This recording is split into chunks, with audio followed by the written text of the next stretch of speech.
Hello दोस्तों, Dalip Hindi shorthand classes में आपका हार्दिक स्वागत है।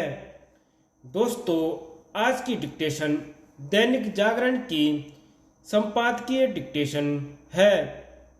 डिक्टेशन की गति 80 शब्द प्रति मिनट होगी। डिक्टेशन स्टार्ट करते हैं 5 सेकंड बाद।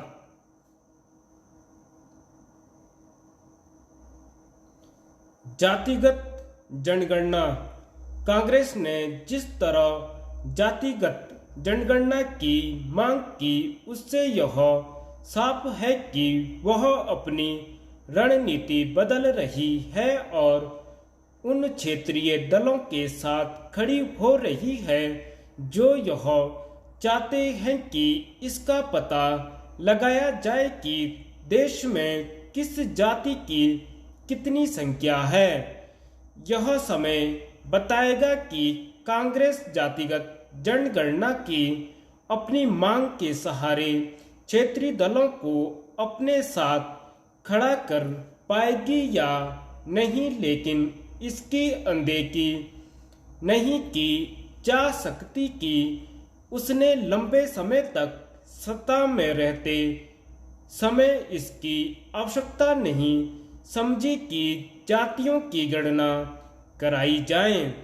कहीं कांग्रेस जातिगत जनगणना की मांग इसलिए तो नहीं कर रही है ताकि स्वयं को पिछड़े वर्गों के हितैषी के रूप में पेश कर सके और उस आरोप से पीछा छुड़ा सके कि राहुल गांधी ने मोदी उपनाम को लेकर जो बयान दिया था और जिसके कारण उनकी सदस्यता गई, उससे उन्होंने पिछड़ों का अपमान किया।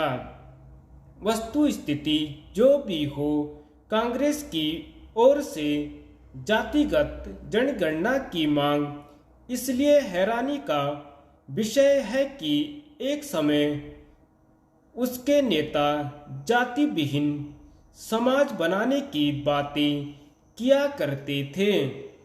क्या यह विचित्र नहीं कि वही अब जातीय भावनाओं को उभारने का काम कर रहे हैं। जातिगत जनगणना केवल जातीयता को उभारने का ही काम नहीं करेगी, बल्कि जातिवाद की राजनीति को भी बल देगी। यह किसी से छिपा नहीं कि यह राजनीति किस तरह जातीय वैमनस्य को भी बढ़ाने का काम करती है।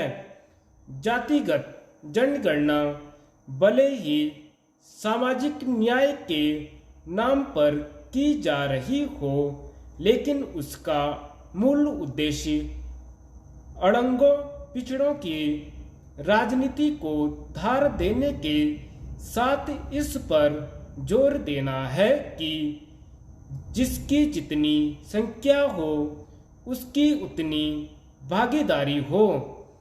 यह भी स्पष्ट है कि जातिगत जनगणना की मांग के पीछे एक इरादा जातिगत आरक्षण को बल देना है।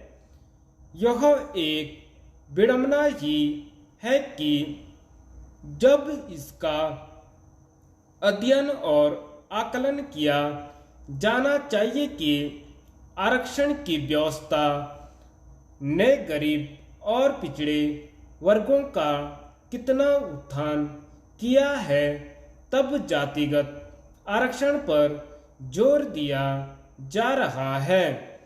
इससे इनकार नहीं कि देश में अभी भी ऐसे निर्धन वर्ग हैं जिनका सामाजिक आर्थिक उत्थान करने के लिए विशेष उपायों की आवश्यकता है, लेकिन इन उपायों पर अमल करने के पहले यह भी तो देखा जाना चाहिए कि आरक्षण व्यवस्था अपने मौजूदा स्वरूप में कितनी कारगर है और उन उद्देश्यों को पूरा कर पाई है या नहीं, जिनके तहत इस व्यवस्था को अमल में लाया गया था।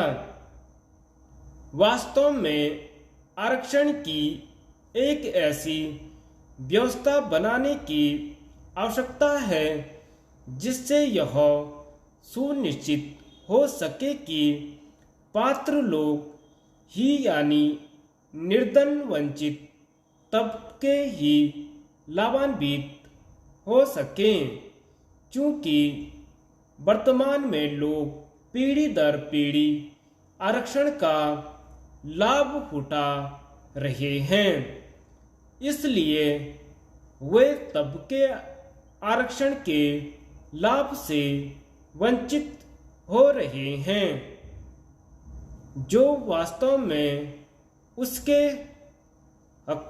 हकदार हैं। धन्यवाद।